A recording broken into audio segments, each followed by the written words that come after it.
Hello! Welcome back to That Buzzing Sound. I hope you all are having a truly fantastic day. Today on the program I am speaking with North Carolina singer-songwriter and music advocate Lyn Koonce, who just released her deeply personal new project Begin Again last Friday. Despite putting out 3 other albums over the past couple decades, Lyn feels that this record could really be considered her formal debut as it matches a fresh mindset. For Begin Again is an album that paints vivid lyrical stories of love, anger, heartbreak, mortality, and peace of mind within southernly rooted real folks blues. Lyn seems to transform her past pain and uncertainties into sheer hopeful beauty by channeling these abstract folktales through her timeless musical soul for all to hear. It's never too late to bring change to your life and pursue your passions, and Lyn's story is a testament to that. Making connections at local songwriting retreats eventually got her to Nashville in a room alongside singer-songwriter Amy Speace and guitarist and engineer Tom Utz, who refined Begin Again into the diamond that you can hear below. We talk all about this, including Lyn's brand new music video for the title track that premieres this new Music Friday, and also the adverse effect the global pandemic has had on her nonprofit, volunteer-based Harmony Music School, which offers free music instruction and instruments to underserved youth. This is my conversation with Lyn Koonce.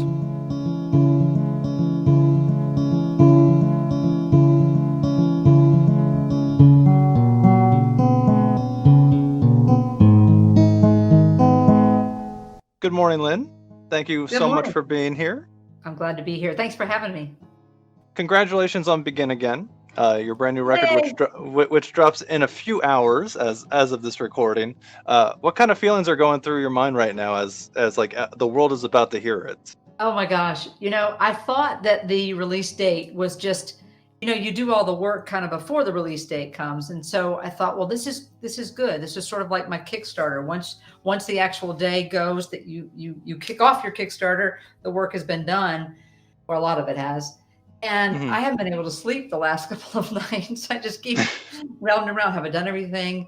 And so I'm a little anxious just because I want to make sure all the channels are clear and there's no nothing in the way of people getting the music. So yeah, a little anxious but excited. The album's release date was it originally supposed to come out in spring, is what I read or what I heard? Yeah, it was going to be June 26th. COVID kind of changed everything. So I had recorded it in 2 separate sessions in Nashville in August of last year, and then I went back and finished in December and got the mixes back in January, and by February had it mastered. And was, then COVID came along and it just kind of, we all sat stunned looking at the news, figuring out what's going to happen. And then everything just got put on hold a little bit. And then a few months ago, I thought, this is just, we need to move forward.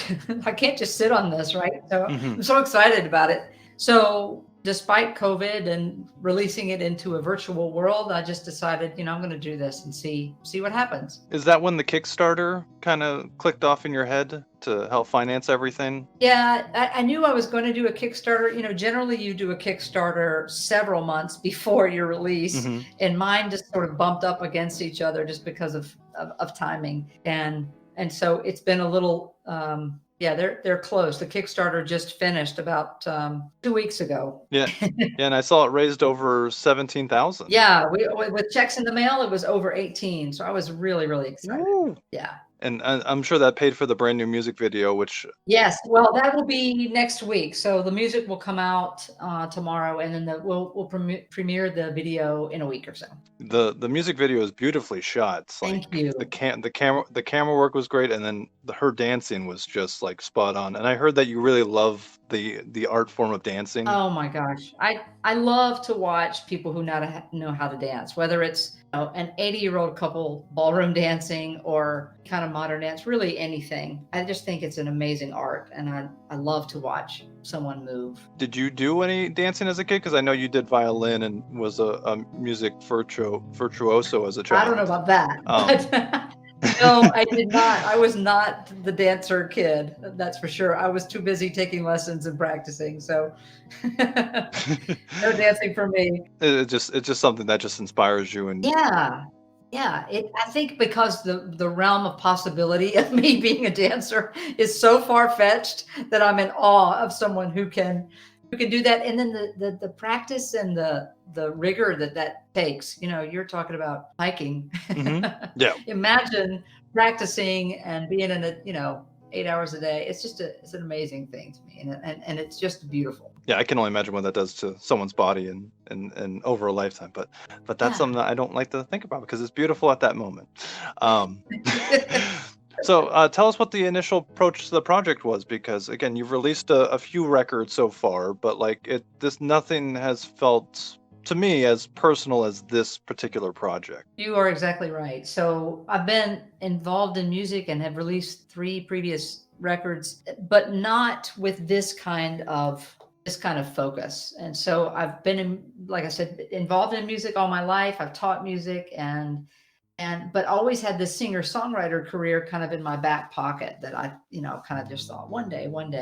And I think because I had a parallel music life and had the opportunity to do music as a singer-songwriter and person who gigs part-time, I didn't feel too apart from the dream. It was when I was 22, for example, I didn't really have the gumption to kind of go, I'm going to go for this singer-songwriter thing. I don't think I had the wherewithal when I was that age to do that. I went the more kind of conservative route and thought, I love to teach. I love kids. So I'm going to get a music education degree and go into teaching, which I did and I loved. But I really wanted to be, Carole King and James Taylor on the road playing. And so in 2018, I had been in radio for a long time, writer and producer of commercials, and also had a church job where I'm a director of music. And so I just decided that I was going to get out of the radio business and go full time into pursuing this singer-songwriter career. And so I spent at about the same time, just before, I had gotten out of a really long-term relationship and kind of feeling who I am and what I needed to do to go forward. And I'm in a new, wonderful relationship that encourages nothing but that. So I was in a new place personally to kind of try this out professionally. And that's what I did. 2018, I left the radio in January and went on a bunch of singer-songwriter retreats, music writing retreats. And that really, really helped hone my skills and really inspired me to keep going. And I hooked up with producer Amy Spees, who was on faculty at two different places that I went. And we hit it off, and she helped me with some song editing. I think she's a great songwriter as well. So it took me about a year to write it. And then last year, we met some and worked out the kinks of the actual editing of the songs themselves, and then went to the studio August and December and came out with what I think is an amazing record. Did you continually go back between Nashville and Greensboro? No, I can never pronounce that. Yeah, Greensboro. Yeah, just twice. Just twice. I was in Nashville August for August and December, two separate times. Was it difficult, like doing a by city process with this record? Like, was it like a lot of emails exchange, or was it just more of you and then sending it to Amy? Yeah, it really wasn't bad in that sense of being apart, because I was inspired to go to Nashville and just be in that space and go to the Ryman for whatever concert was playing while I was there, and walk around Nashville and Music Row and just kind of soak that all up. So I loved being, and I'm only 7 hours drive or so from Greensboro, so I really enjoyed it. And then certainly we had emails going back and forth and some Skype sessions and Zoom sessions, working out the songs and picking them apart, making sure that, verse 1 makes sense going into verse 2, and what does the bridge do, and all of that kind of thing. So being in Nashville and making the record in Nashville was no problem at all for me. Yeah, I can only imagine. I've always wanted to go, and there's just like this mysticism to the city that I have in the back of my mind. Right. It's like this is Music City right there. That's right. A lot of these songs are inspired by your story and like your feelings on the matter, but there's also like stories of others. Did you find that Greensboro was inspiring to your particular vision? because like what was that? The river's like it has the story of like this, I believe the barber. Yeah, yeah. Oh, I love you've done your research. I love it. Yes. So I wrote The River at the first, started it at the first songwriting retreat I went to in April of 2018. And it was in Columbia, North Carolina. And Columbia is right near the Outer Banks of North Carolina. So right near the beach. Oh wow. And in it's a small town, sort of an art-filled town, but it is in the poorest county in North Carolina of all the 100 counties. And most of the folks there make their living at, as fisherwomen and fishermen. And there was a story. One of the director of the songwriting retreat said, I'm going to give you a prompt, every morning and every afternoon to kind of help focus you on your writing. And so the prompt one day was a little bit of a story about a guy named Bobby who was a barber. Mm-hmm. He was 100 years old and he was still cutting hair. And his shop happened to be right next door to where we were all kind of camping out at this art center. And so I was able to get to meet Bobby and learn a little bit about his story. And some of it is also embellished a little bit about the other soldier that comes into his life. But he's a veteran and he's such a kind soul and has lived in Columbia all his life. And so that's what The River is about. So it wasn't so much about Greensboro, but on the outskirts of North Carolina is where I wrote most of that song.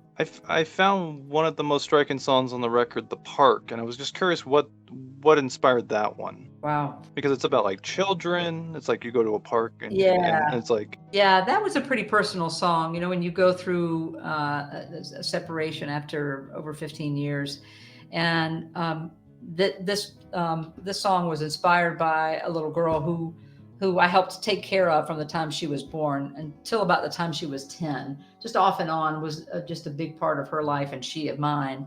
And in separating, I don't see her much lately at all. Yeah. And so that was just a longing to see her. That song was sort of dedicated to her and our relationship and how wonderful it was. But sad because of the loss of not seeing her any longer. No, it comes up very emotional. And I was like, wow, these like, especially like how visual the lyrics are. It's like you can really paint the picture of what's going on. And Thank you. so I take it that this record was very therapeutic for you. It really was. Yeah.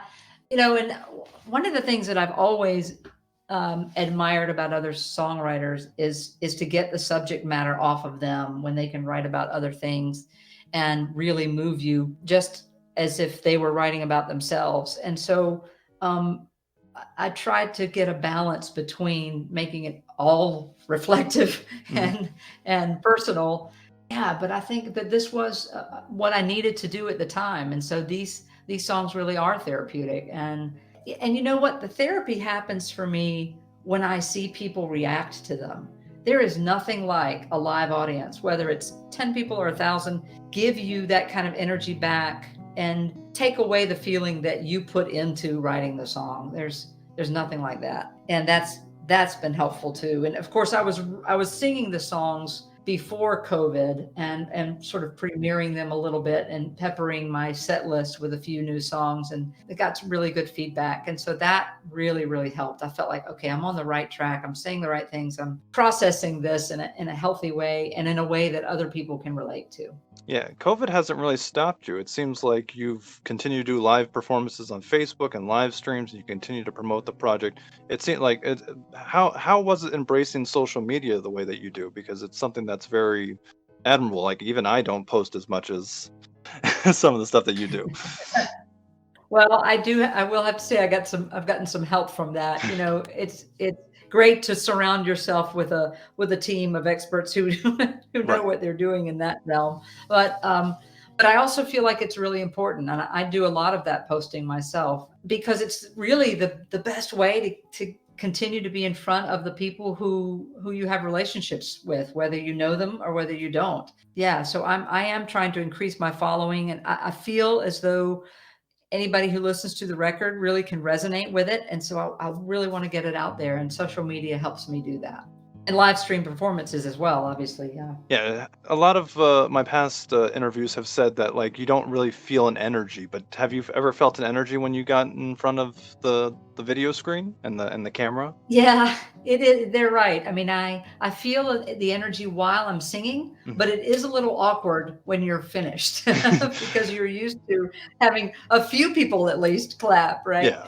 Um, and so I've just tried to imagine. I put in the 2 second delay, and I try to imagine how people might be feeling, and that that they're glad to hear it, and then just sort of introduce the next song or tell a story about it and move on.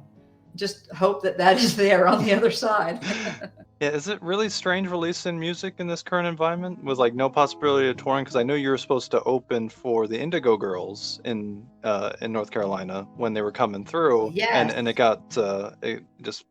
all got taken away. Actually, no, it did not. It Oh, was it didn't. no, it was the last live performance I did, probably the largest audience as well. It was fantastic because it was March 7th. And as you know, the world pretty much shut down within a week after that. Yeah. So they were coming through North Carolina, and yeah, I did get to open for them Oh, good. and join them on stage and sing, and it was a real highlight for sure. Did you guys talk in any way? Like, did you shoot any ideas off them? We did. I was able to kind of hang with them before the performance and eat dinner with them and talk with them a little bit. They had some things to do. They had to come up with their set list. I don't know if you follow them at all, but they have a thing on Instagram where they always post their set list and kind of show it with some kind of crazy pose in the background. And be very And creative with so it. they had a few things to do, but it was, yeah, it was amazing. It really was. So that's a great silver lining before the whole world shut For down. sure.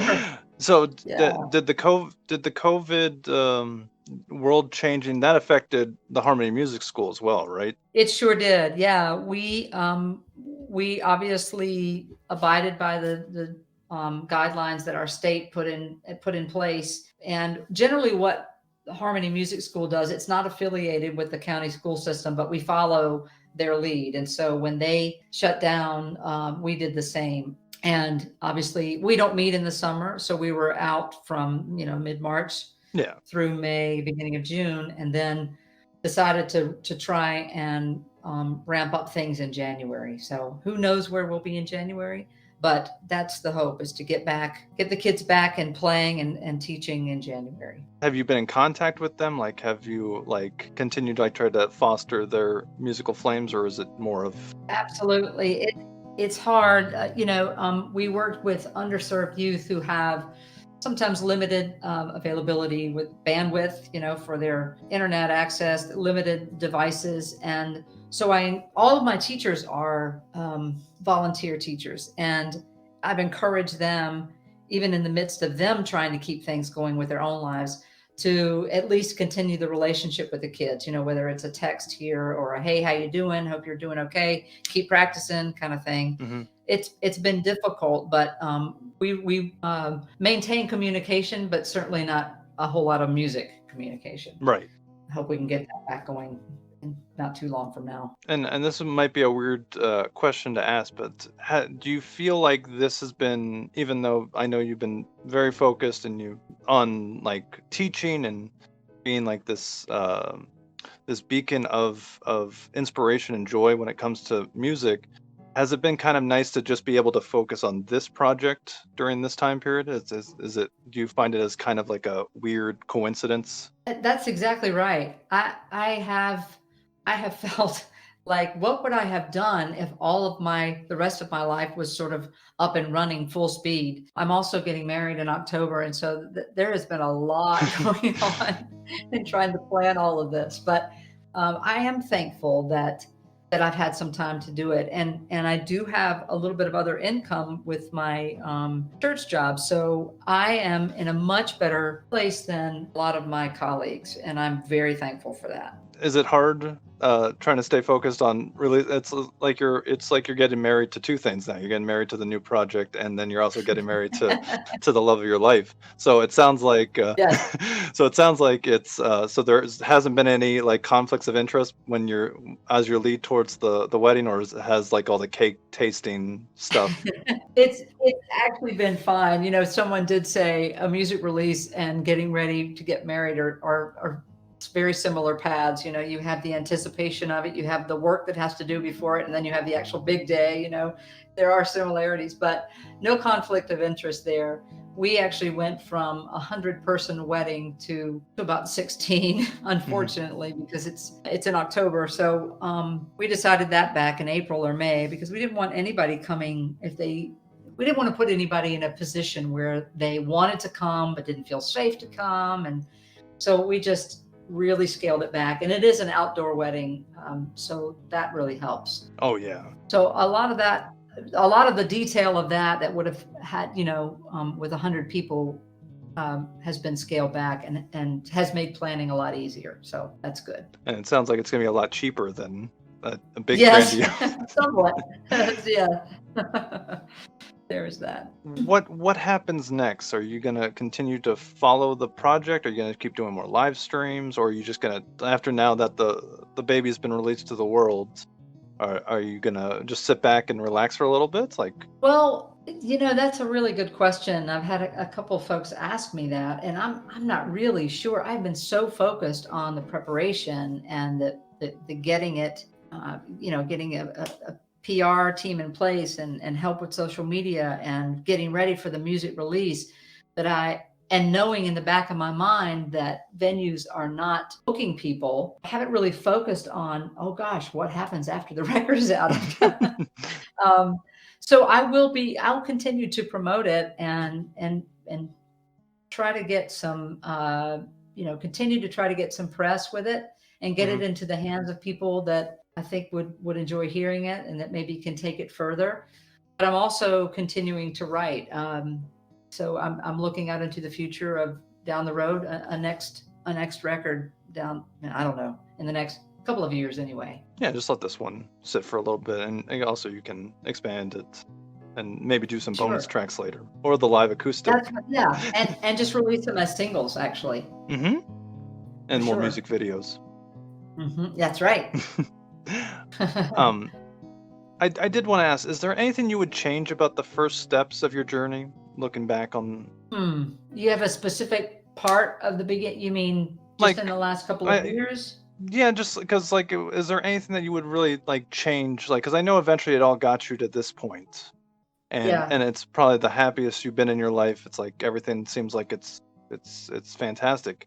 So I was just curious if you feel like the broken road got you to where you finally feel. Yeah, this has been some of like anyone would say, probably the hardest work and the best work I've ever done. And the biggest thing that I have learned is that everything, well, I know for everybody in COVID, everything is new, right? Right. But even without COVID, or moving into it, I realized I was learning so many skills, like how to edit video and how to do a live stream. And I would see so many other live streams that I thought, this person is so talented and their audio and their video sucks. They need to at least have this and have this and have this. And that kind of inspired me to make sure that I had, decent mic and a good picture behind. Like, it really matters if you're in your bedroom. I don't want to see an unmade bed, I just Yeah. or laundry over in the corner.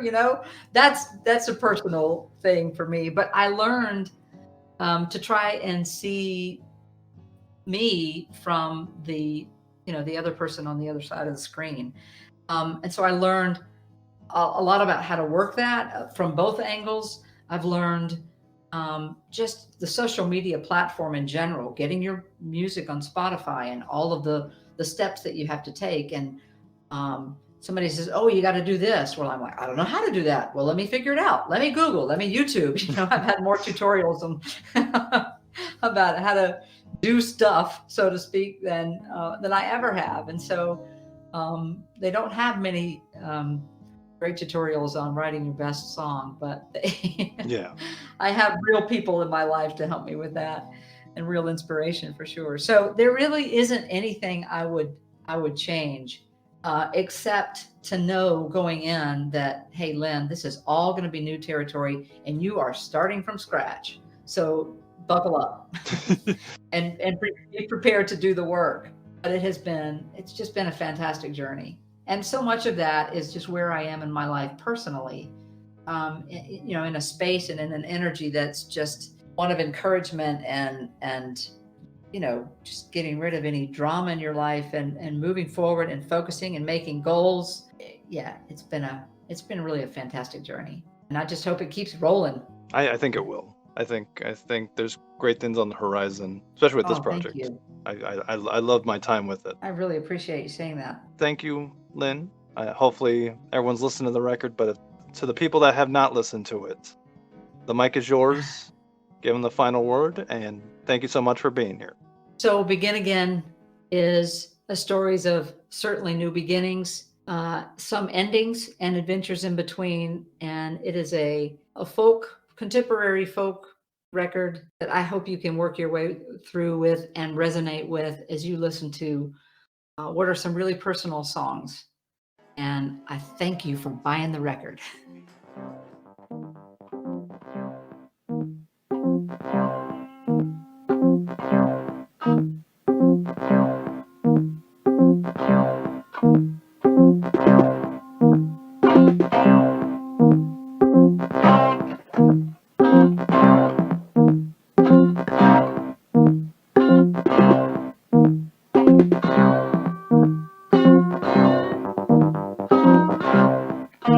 This episode of That Buzzin' Sound was recorded and edited using a variety of free applications like Audacity and Discord, and is available on such streaming platforms as Spotify, Apple Podcasts, while being fully hosted on Anchor FM. And to learn more about or support the Harmony Music School, please visit www.harmonymusicschoolgso.org.